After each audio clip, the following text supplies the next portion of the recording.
Hello guys, welcome back to Love Kish TV. So today, we're gonna give you a brief about Diaries of a Wimpy Kid Double Down, written by Jeff Kinney. Okay, so let's start. It was October Wednesday. My parents are always saying the world doesn't revolve around me, but sometimes I wonder if it actually does. When I was a little kid, I saw this movie about a man whose life is secretly being filmed for a TV show. This guy is famous all over the world and he doesn't know it.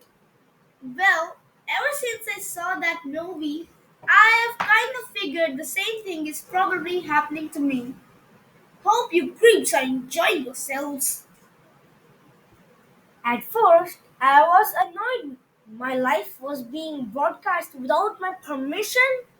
But then I realized that if millions of people are tuning in every day to see what I'm up to, that's actually kind of cool. Sometimes I worry that if my life is too boring to be its own television show. So I try to do something entertaining every now and then to give the people watching at home a good chuckle. Trip. Whoops! Ow! The other thing I do is send my audience little signals to let them know I'm in on the secret. Who ate the last cupcake? It wasn't me. Wing. If my life's a TV show, then there's got to be commercial breaks. I figure they must run the ads when I'm in the bathroom. So I always make a big entrance after I finish up in there.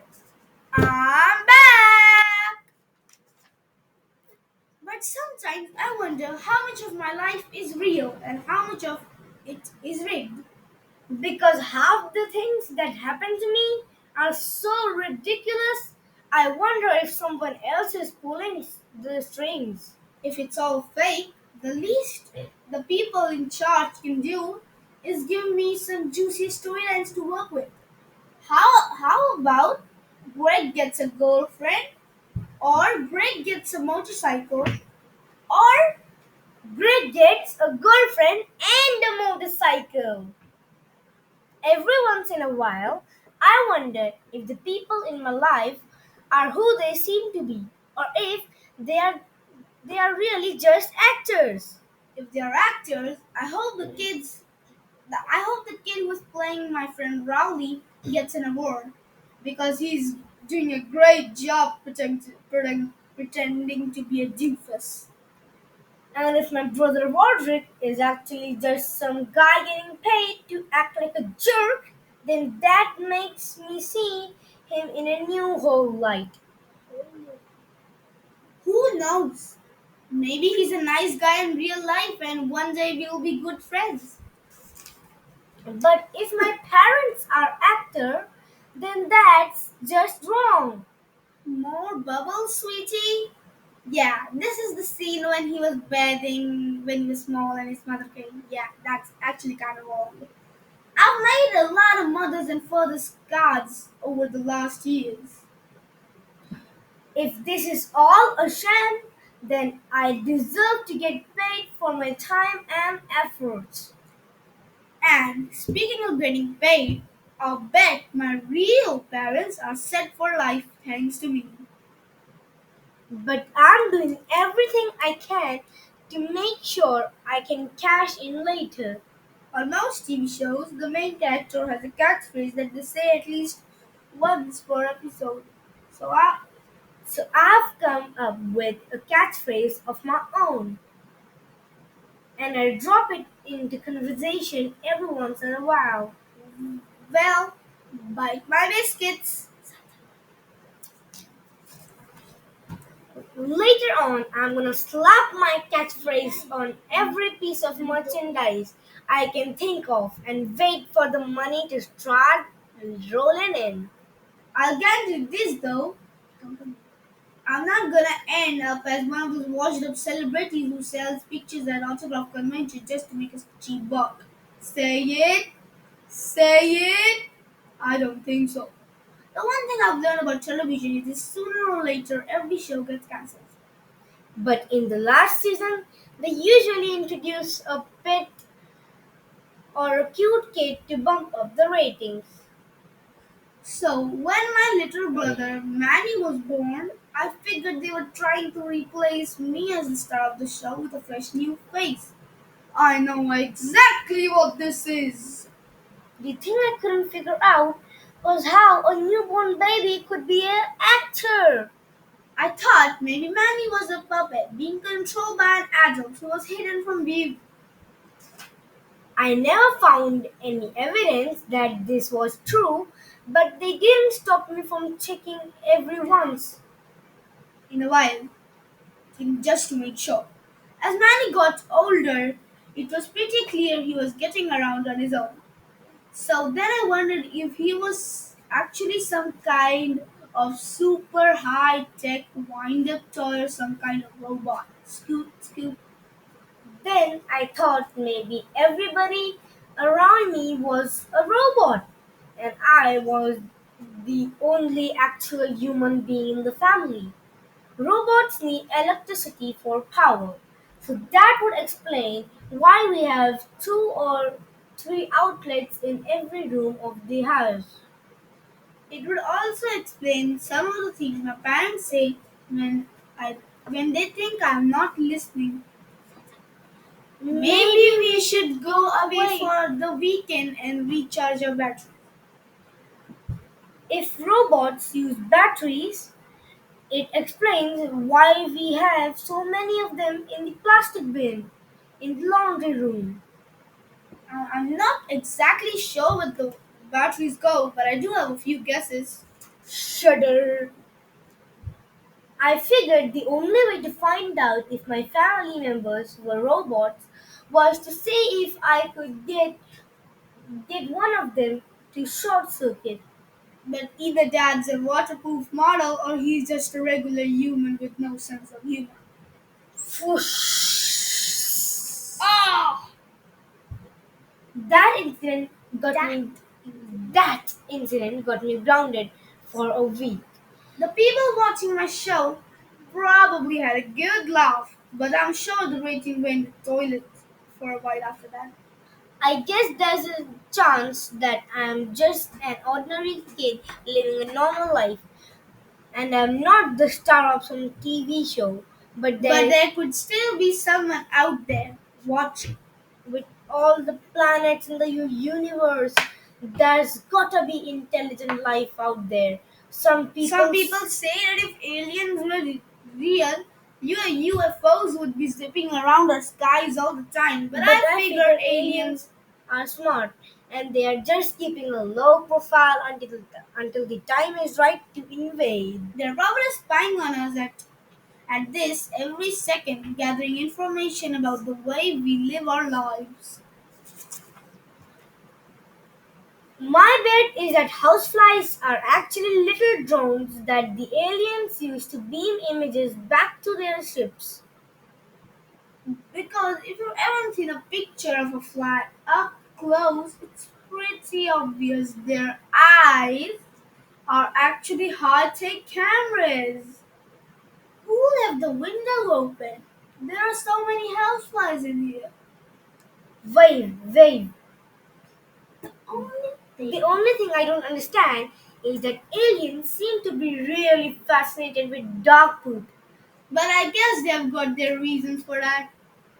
I have tried to explain my theories to my parents and other grown ups, but it's pretty clear nobody wants to hear what some kid has to say. So every chance I get, I make sure the aliens know I am on their side. Take me with you.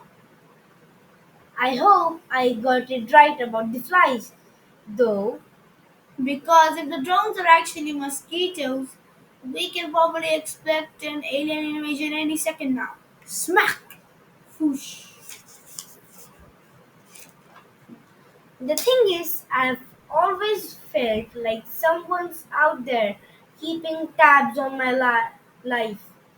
After my grandmother passed away, Mom told me I'd be safe because Nana was watching over me. from heaven. I think that's great and all, but I've got lot of issues with the way it works. I'm fine with Nana watching me over when I'm riding a skateboard or doing something where I could use a little protection. But there are other times when you just need some privacy. Like when you are pooping or bathing or something. What worries me is that when Nana was alive, sometimes I could be pretty obnoxious. So if I was her, I wouldn't really care if something happened to me. You smell like an asparagus.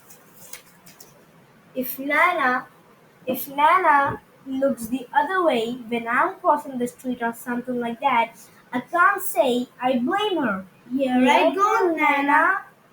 I actually feel kind of bad if Nana has to keep an eye on me 24 hours a day. She worked all her life as a waitress, so she's earned the right to relax. I hope she's sitting in a bubble bath up there in heaven reading her romance novels and not watching some ungrateful middle school kid doing his homework every night. I'll tell you this. If I get into heaven, I'm gonna spend all my time swimming in a giant pool filled with jelly beans or doing the loops around the club. Yahoo!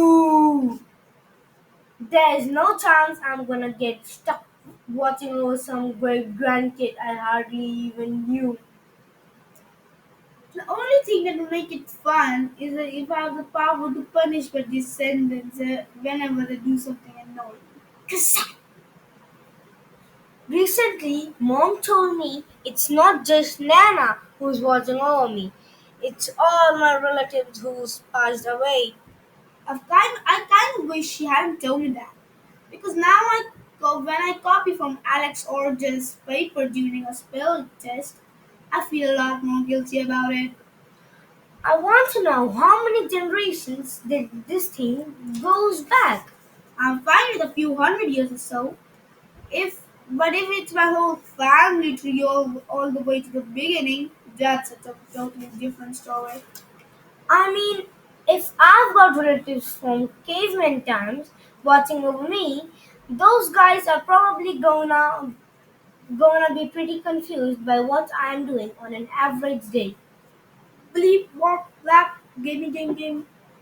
To be honest, I'm not comfortable with all these people looking over my shoulder. If my relatives are really watching me I step out of the Every shower, time. every time I step out of the shower or taste my earwax, it's gonna be pretty awkward when we reunite later on. Hey guys! Thursday, October. We have the book fair at school this week, and this morning, Mom gave me $20 to spend. I thought I was allowed to pick whatever I wanted, but it turns out Mom expected me to spend the money on books. When you get a chance to own a giant pencil with googly eyes, though, it's kind of hard to pass up. Scribble, scribble. Besides the pencil, I got a poster with a cat saying something sarcastic, and an eraser shaped like a panda, a calculator that glows in the dark, a pen with googly eyes. And another giant pencil with googly eyes just in case the first one gets lost or stolen. I thought there was a chance Mom might not be happy with the way I spent some money. So, I made sure also to buy a yo-yo with a good message on it. I love to read. But Mom wasn't impressed. She says I have to go back tomorrow and trade in all the stuff I bought for books. Mom says the brain is like a muscle, and if you don't exercise it by reading and doing creative stuff, it'll get weak and mushy. She says video games and TV are making my brain flabby, and if something doesn't change, I'm basically gonna be a mindless zombie for the rest of my life. Mom said if I turned off the television and put down my game controller, I would discover a talent I never knew I had. That's a nice idea and all. But every time mom has tried to get me out of my comfort zone, I've fallen flat on my face. Sorry. In the third grade, we had a poetry unit in school, and when I showed her what I was working on, mom was pretty impressed. She sent one of my poems off to the National Poetry Council to see if they thought it was any good. 2 weeks later, we got a letter back in the mail. From the National Poetry Council. Dear Gregory Huff, congratulations.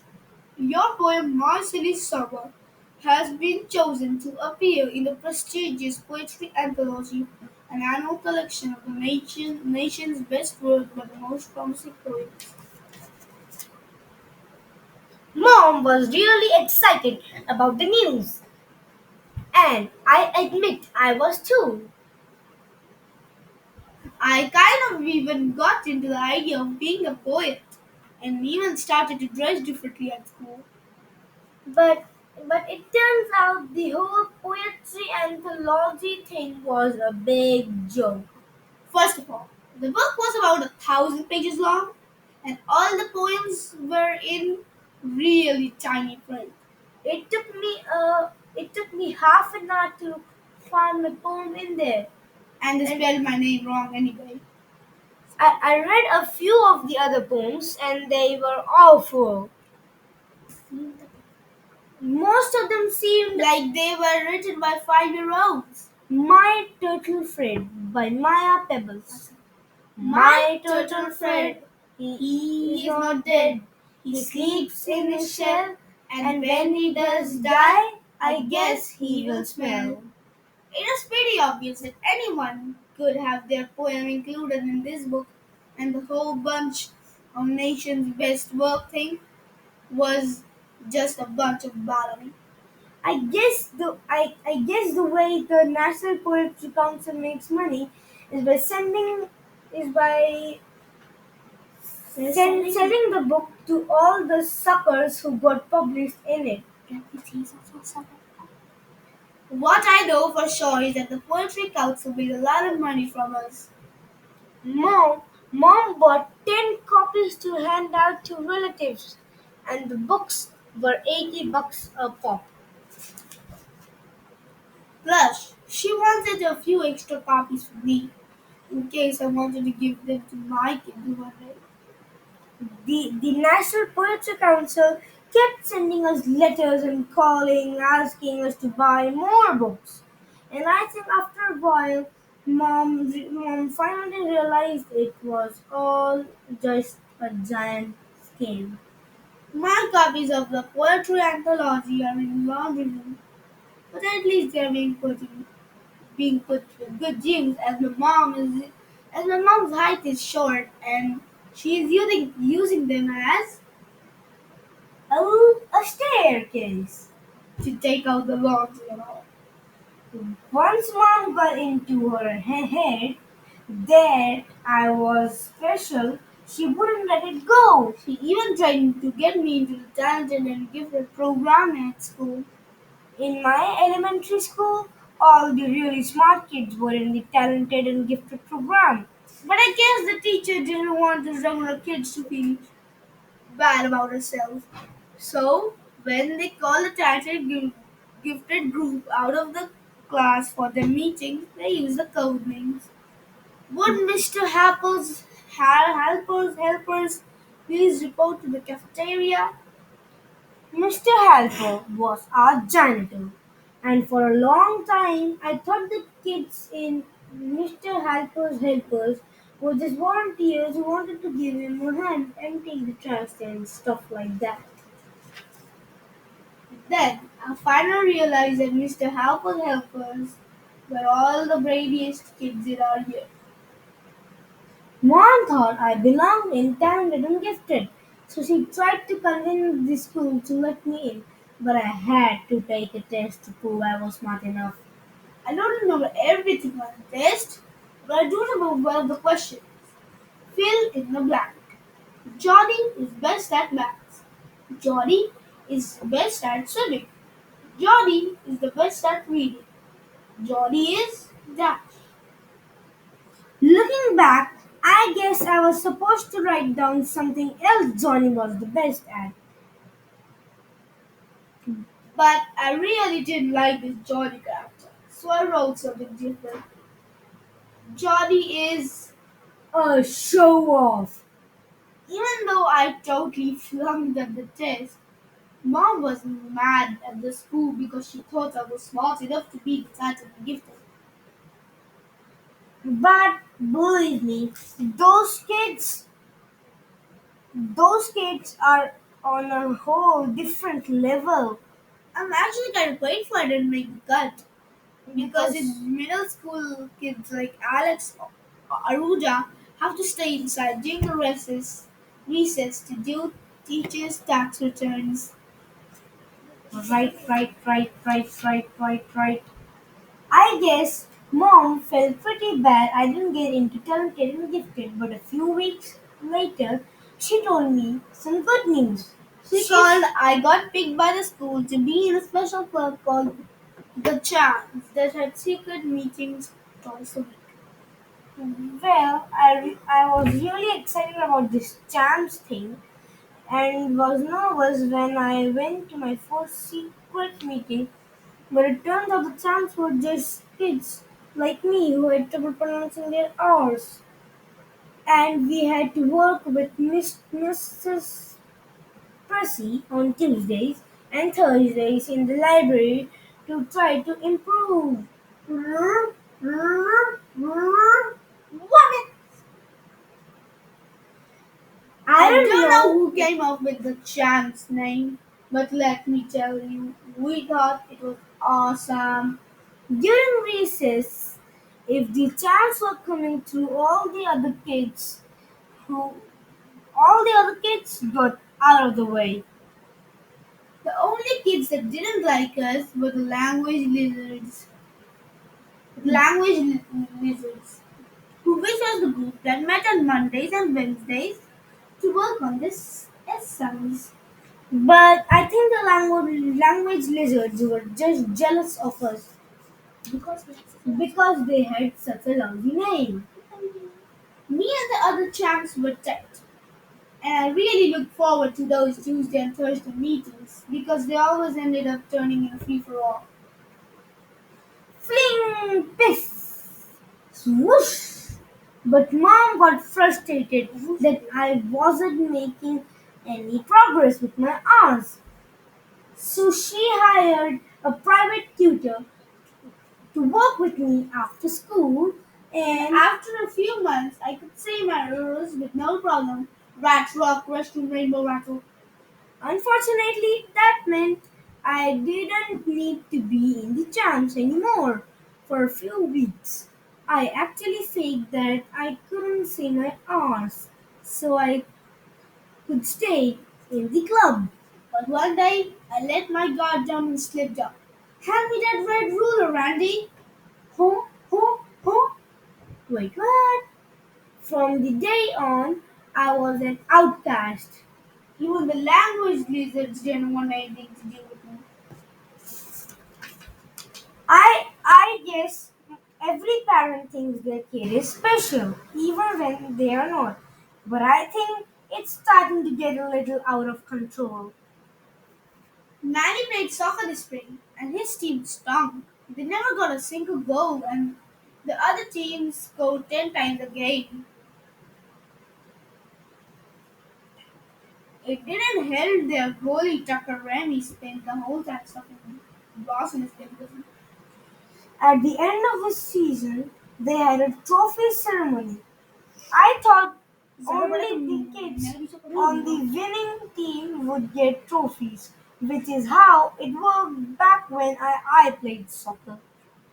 But I guess some parents were worried about the kids on losing. Teams might feel bad about themselves, but this year everyone got a trophy. They were good trophies too. They were gigantic and made of metal, not the cheap plastic ones handed out when I was little. And no kid was proud to get his trophy than Tucker Remy.